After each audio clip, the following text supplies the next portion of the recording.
Be me, 38, finally free from marriage to Derek. Took 2 years, but I got everything I wanted in the divorce. The house? Well, I got to buy him out at market value, but still, it's mine now. Fair division of assets, which means I got half of everything he built while I was finding myself career-wise. Standing in what used to be our kitchen, coffee in hand, feeling vindicated. This is what liberation looks like. No more compromising on where to eat. No more pretending to care about his boring engineering projects. No more discussions that were really just him not understanding basic emotional concepts. I tried to explain it to him so many times. How marriage is inherently a patriarchal institution designed to subjugate women. How his expectations of me were rooted in outdated gender norms. He'd always do this thing where he'd pause before responding. Like he was carefully choosing his words not to upset me. Which just upset me more because why should I need to be handled? With kid gloves, toward the end, he stopped trying to argue, would just say, okay, or if that's how you feel. Exactly the kind of dismissive behavior that made me realize I needed out. My friends agreed, obviously. Had been meeting with them twice a week for the past year before the divorce. Rachel said she could see how drained I looked. Amanda pointed out all the little ways he was controlling, like how he'd ask what time I'd be home. Or suggest we eat dinner together, instead of me eating in my office while working. Manipulation disguised as concern. The divorce was ugly but necessary. He didn't even fight me that hard on most things, which somehow made me angrier. Like he couldn't even care enough to really battle for our marriage. His lawyer kept presenting these compromise options. I stood firm on my principles. Why should I compromise when I spent 8 years compromising myself? Fast forward 6 months post-divorce. I'm scrolling through social media. Rebecca, a mutual friend, posted photos from some hiking trip. And there's Derek. In the background at first, but then she tagged him in a group shot. He looks different. Leaner. Tan. Smiling in a way that seems genuine. Not the tight smile he'd give me when I'd correct him about something. I click on his profile, even though I unfollowed him. We're still friends because I'm mature about these things. His last post was from 3 weeks ago. Photo of him at the summit of some mountain. Caption just says, Week 6 of learning to climb, grateful. Grateful? He's got 47 likes and a bunch of comments, people I don't even recognize. One woman named Lisa comments, You're progressing so fast. See you at the gym on Thursday, with a flexed bicep emoji. I closed the app. Tell myself I don't care. He can do whatever he wants. That was the whole point. We're both free now. But something about it sits wrong in my stomach. Keep checking his profile over the next few days. He's posted about joining some climbing gym, started a book club. There's a photo of him with 3 other guys at a brewery, all holding these craft beers, looking like they're having an actual conversation. When we were married, he barely had friends. I mean, he had Mark from work, but they only hung out like once a month.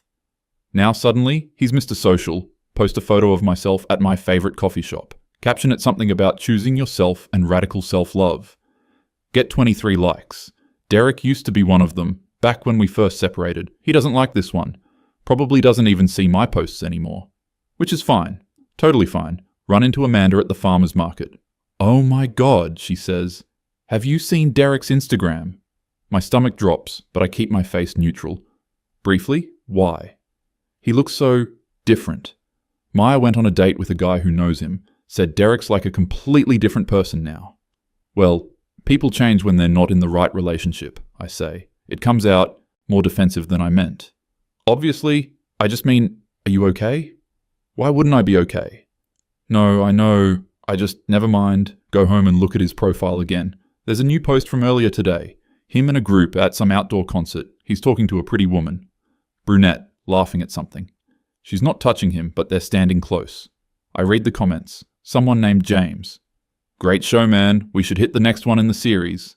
That woman, Lisa, again. Best Thursday crew with a red heart emoji. The brunette, whose name is apparently Sophie, already got tickets for next month. Derek replies to all of them with actual enthusiastic responses. Not the one-word replies he'd give to my friends when they'd comment on our couple photos. I'm spiraling and I know it. Call Rachel. Hey, can you talk? I'm having a weird day. Mo, what's up? It's stupid. It's about Derek. Oh no, is he bothering you? Do you need to document something? No, nothing like that. He's just... I don't know. He seems really happy. Silence on the other end. Isn't that good? Rachel finally says.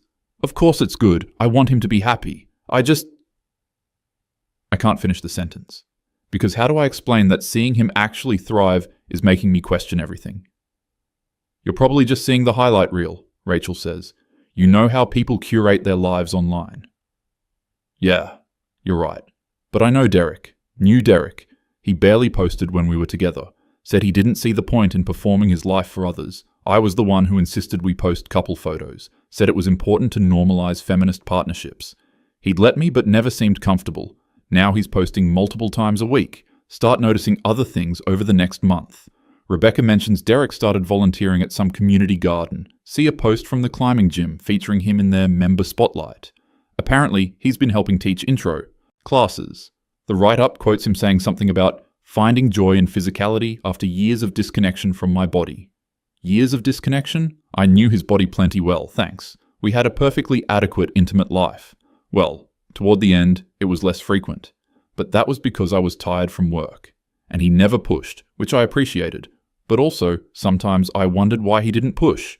Like maybe he wasn't attracted to me anymore. Whatever, this is ancient history. Except now, I'm wondering if he's seeing someone, if he's sleeping with that Sophie woman, or Lisa, or someone else entirely. He's probably on dating apps, probably matching with women who don't challenge him, who just laugh at his jokes and cook him dinner and don't make him think about his role in systemic oppression. I'm at my therapist's office on Tuesday. Dr. Sarah is great, very affirming, helped me through the decision to divorce. I'm struggling with some unexpected feelings, I tell her. Explain the situation. She nods thoughtfully. What do you think is underneath the anger? I'm not angry. Okay. What are you feeling? Confused, like, I spent 8 years with this man. I knew him, and either he was hiding this whole other self the entire time, or I was the problem. Saying it out loud makes my throat tight. Those aren't the only two options, Dr. Sarah says gently. People grow and change. The end of the relationship may have catalyzed growth for both of you. But I'm not growing. I'm the same as I was. I'm just alone now. Are you the same? Think about my daily routine. Wake up, coffee, work from home, scroll through social media, more work, sometimes meet friends for drinks, come home, TV, bed.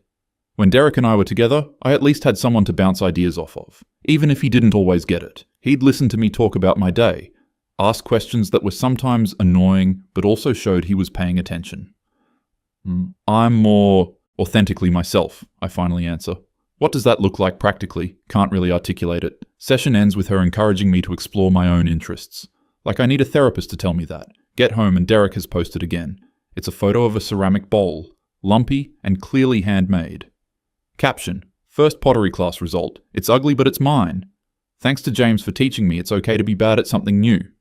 73 likes. Comments full of encouragement. That guy James. Dude, this is great for a first try. Wait till you see what you make next month. Sophie. I love him. With a laughing emoji and a heart emoji. She loves the bowl or loves Derek. I'm reading too much into it. Except 3 weeks later, there's a photo of Derek and Sophie at some art gallery. She's wearing his jacket. It's the navy one I bought him for his birthday 2 years ago. He said he loved it, but I only saw him wear it a handful of times. Of course he wears it for her. Caption is just, good art, good company, with a tag to the gallery. I can't help it. I go through Sophie's profile. She's a graphic designer, does watercolor paintings, volunteers at an animal shelter. In her photos, she's always doing something. Hiking, painting, at concerts, with friends. She seems like the kind of woman who doesn't overthink everything, who just exists without constantly analyzing the political implications of her existence. I hate her. No, I don't hate her. I don't know her. I hate that Derek looks at her the way he used to look at me. In our early photos, before everything got complicated, before I realized how much work he needed to do on himself. Amanda comes over with wine on Friday. You're obsessing, she says, not unkindly. I'm not. You've mentioned him 4 times in the last hour. I'm just processing. Isn't that healthy? Processing would be acknowledging your feelings and moving forward. This is something else. What do you want me to say? That I made a mistake? Did you? The question hangs there. No, the marriage wasn't working. He wasn't willing to do the work. What work? The emotional labor, the unpacking of his socialization, the constant education I had to provide about basic concepts of equality. Did he ask you to educate him? He shouldn't have to ask. That's the whole point. Amanda looks at me for a long moment. When you and Derek were together, what did you guys do for fun? Have to think about it. We'd watch movies, go out to eat sometimes. What else? I don't know, the normal stuff. Did you try new things together? We took that cooking class once. He liked it, but I thought the instructor was kind of condescending to the women in the class, so I didn't want to go back. Right. What does that tone mean? Nothing. Just, do you think maybe Derek is just enjoying having permission to try things? He had permission. I never stopped him from doing anything. But even as I say it, I'm remembering how he mentioned wanting to try rock climbing, and I said it seemed dangerous and expensive. How he suggested we join a hiking group, and I said I didn't want to spend my weekends with random people. How he wanted to take a pottery class together, and I said it seemed pointless when you could just buy a bowl. He could have done any of this while we were together, I say firmly. Could he have? Amanda leaves an hour later. I pour another glass of wine and sit with my laptop. Create a fake profile on Instagram, just to lurk. I know it's pathetic, even as I'm doing it. Find Derek's profile from this new anonymous account. Go through his photos systematically. He's posted 47 times since our divorce was finalized. When we were married, he posted maybe twice a year. There's a pattern in the captions. First time surfing, fell a lot but loved it. Bad at guitar, but learning anyway. Tried cooking Thai food, burned the sauce, but the second attempt was better. Everything is about being bad at things, trying anyway, learning. Like he's deliberately doing the opposite of what he did with me. With me, he was always careful, always trying to do things right, always asking if I was happy with whatever choice we were making, and I'd gotten so tired of being the one to decide everything. But maybe he was asking because I shot down his suggestions. No, that's not fair to myself. I was advocating for my needs. That's what you're supposed to do in a relationship. He just couldn't handle being with a woman who knew what she wanted. 3 months after the divorce, Rachel invites me to a dinner party. I almost say no, but my therapist says I've been isolating. Show up with expensive wine and my best casual but attractive outfit. Rachel's apartment is full of people I half know, music playing, everyone talking and laughing. I'm pouring myself a drink in the kitchen when someone says, "Oh, I think you know Derek, right? He just texted he's running late." My whole body goes cold. Derek is coming here? I should go, I say to Rachel. I'm not feeling well. Please don't. I didn't know you'd be this uncomfortable. He said he was fine with it when I mentioned you'd be here. He knew I was coming? Yeah, he said that's cool, we're both adults. Of course he did, because he's so evolved now, so mature. I'm trapped because leaving now looks weak. Pour myself more wine and plant myself in the living room, talking to some guy named Andre about his startup. Not really listening, just watching the door. Derek arrives 20 minutes later. He's not alone. Sophie is with him. She's wearing a sundress and has her hair up. Looks effortlessly pretty in that way that seems calculated, but probably isn't. Derek sees me and his expression does something complicated, but then he smiles, walks over. Hey, good to see you. Hi. It's the first time we've spoken since the lawyers handled everything. This is Sophie, he says. Sophie, this is my ex-wife. He doesn't say my name, which stings for some reason. Nice to meet you, Sophie says warmly. She seems genuine, which makes it worse. You too. Awkward silence. I'm going to grab a drink, Sophie says tactfully, squeezing Derek's arm. Now it's just us. You look good, he says. Thanks. You too. It's true. He's wearing a button-up shirt I don't recognize. Looks like he's been sleeping well. How have you been? He asks. Good. Busy with work, you know. That's good. I'm glad. He seems like he means it. You seem different, I say. Can't help myself. Yeah, I feel different. It's been a really good few months, actually. Hard, but good. I can see that. Your Instagram looks like you're having the time of your life. It comes out more bitter than I intended. He pauses. That same careful pause he used to do. I'm just trying new things. Feels like I have more space to figure out who I am, you know? You had space before. I never stopped you from doing anything. He looks at me for a long moment. I know you believe that. What's that supposed to mean? Nothing. This probably isn't the time or place. No. Say what you were going to say. He glances around. We're drawing attention. Okay, not nothing. But can we maybe step outside? Follow him to Rachel's balcony. City lights spread out below us. He leans on the railing. I didn't have space, he says quietly. Every time I wanted to try something, there was a reason it was problematic or wasteful or dangerous or whatever. No, I got tired of running everything through that filter. So this is my fault? You not having hobbies? I didn't say fault. I'm just saying the relationship had a dynamic that wasn't working for me. Clearly it wasn't working for you either, or you wouldn't have wanted out. I wanted out because you wouldn't grow. He actually laughs. Not mean, just genuinely amused. I'm growing now. More than I ever did when I was being told all the ways I needed to grow. That's not fair. Maybe not. Look, I don't want to do this. I didn't come here to relitigate our marriage. I actually came because I'm trying to be someone who doesn't avoid uncomfortable situations anymore. How brave of you. He sighs. I wanted to tell you something, and I was going to text, but since you're here, I'm glad we got divorced. The words hit like a slap.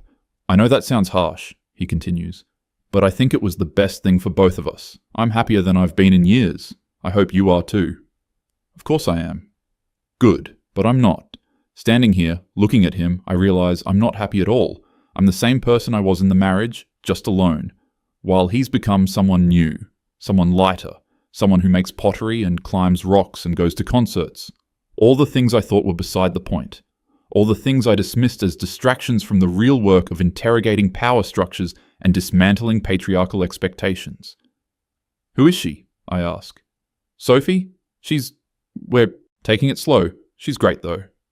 I'm sure she is. She seems very uncomplicated. Immediately regret saying it. She is pretty straightforward, he says. It's refreshing actually. She just says what she means and doesn't... Never mind. Doesn't what?